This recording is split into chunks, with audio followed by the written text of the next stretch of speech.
Olá, amigos do canal Redemptoris Mater. Sejam muito bem-vindos. No 32º domingo do tempo comum do ano A, continuamos a olhar para a primeira carta de Paulo aos Tessalonicenses. A passagem é de 1 Tessalonicenses, capítulo 4, versículos 13 a 18. E é o motivo central que levou o apóstolo a escrever a sua epístola. Porque alguns dos cristãos de Tessalônica haviam morrido. Paulo fala que adormeceram. No Novo Testamento, dormir era uma metáfora para a morte. Nós também usamos metáforas, como por exemplo, quando dizemos ele se foi. É uma maneira gentil de dizer que alguém morreu. Então, os cristãos em Tessalônica, que são convertidos do paganismo, muitos dos quais não tinham nenhuma crença ou ideia sólida sobre a vida após a morte, antes de se converterem, perderam a esperança em relação aos seus mortos, presumindo que, se eles morreram antes da segunda vinda de Jesus, não iriam participar da ressurreição. Examinando a passagem cuidadosamente, vemos que Paulo está falando sobre uma parousia pública. Não está falando sobre nenhum arrebatamento secreto de alguns eleitos. Ele fala sobre a segunda vinda pública de Jesus no fim dos tempos, que coincidirá com a ressurreição dos mortos. O texto está na descrição do nosso vídeo. Então, Paulo quer explicar aos Tessalonicenses que aqueles que morreram, se morreram em Cristo, realmente se reunirão aos outros cristãos que ficarem. Eles virão com Jesus quando Jesus retornar em sua segunda vinda. Porque não estão perdidos, eles estão com Cristo. Paulo chega a usar uma declaração solene de revelação divina, dizendo declarar isso aos Tessalonicenses pela palavra do Senhor. E diz, por ocasião da vinda do Senhor, nós que ficamos ainda vivos, não precederemos os mortos. Ou seja, não teremos nada melhor do que aqueles que já morreram. Porque, conforme o versículo 16, o próprio Senhor descerá do céu a um grito de comando, com a chamada do arcanjo e com o som da trombeta de Deus. Paulo está descrevendo a parousia de Jesus. A palavra grega usada aí para vinda é parousia. Significa presença. E aqui significa que Cristo vai voltar, vai estar presente novamente. Alguns protestantes usam essa passagem como chave para uma doutrina segundo a qual haveria uma raptura, um arrebatamento de escolhidos antes da vinda de Cristo para o juízo final. É uma doutrina que foi fomentada no século XIX e início do século XX. A ideia básica é esta. Antes do período de sofrimento que precederá ao juízo final, haverá um processo secreto, um arrebatamento secreto dos verdadeiros crentes que desaparecerão da terra e assim não terão de sofrer o tempo de tribulação. Eles serão arrebatados e aqueles que ficarem para trás no mundo sofrerão. Alguns se converterão e outros não. E então, finalmente, Cristo retornará em sua segunda vinda e julgará os vivos e os mortos. Porém, como vemos, a passagem de Paulo não soa como um arrebatamento secreto.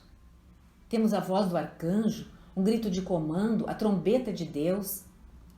Paulo está falando de uma vinda pública de Jesus no final dos tempos, que coincide com a ressurreição dos mortos. Por isso ele diz, os crentes que morreram ressuscitarão primeiro. E nós que estivermos vivos, seremos arrebatados junto com eles nas nuvens para encontrar o Senhor nos ares. Quer dizer, Cristo descerá dos céus com os santos, e os santos que estiverem na terra serão chamados para encontrá-los todos.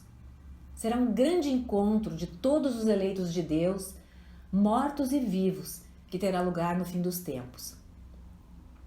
Paulo está falando de dois eventos, a segunda vinda e a ressurreição dos mortos, e não sobre uma vinda secreta e um desaparecimento dos verdadeiros crentes. No Antigo Testamento, há uma passagem que é o pano de fundo das palavras com as quais Paulo descreve a parousia aqui, e não é nada de escondido. Está em Êxodo 19, versículos 16 a 20, onde se narra a vinda do Senhor do céu no Monte Sinai. A passagem diz assim: Na manhã do terceiro dia, houve um estrondo de trovões e de relâmpagos. Uma espessa nuvem cobria a montanha e o som da trombeta soou com força. Toda a multidão que estava no acampamento tremia.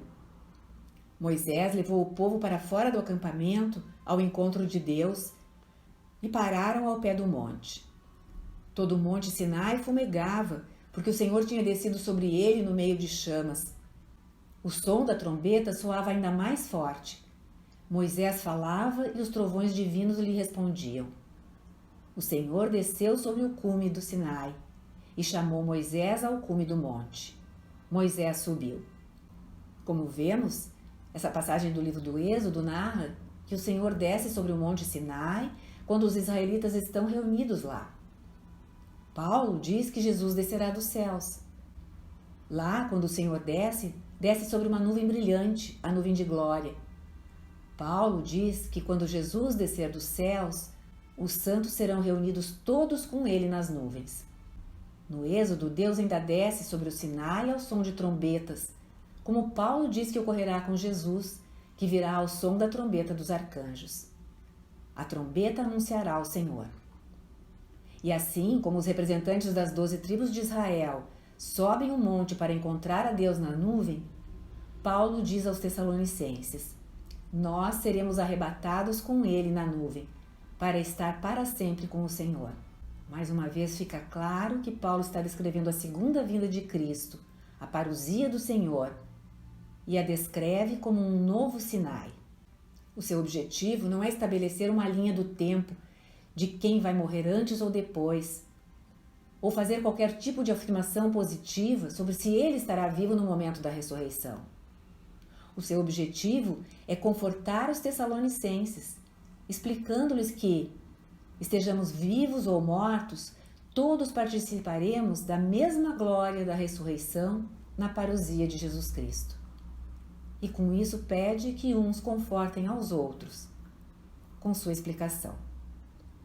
Obrigada por terem acompanhado essa postagem.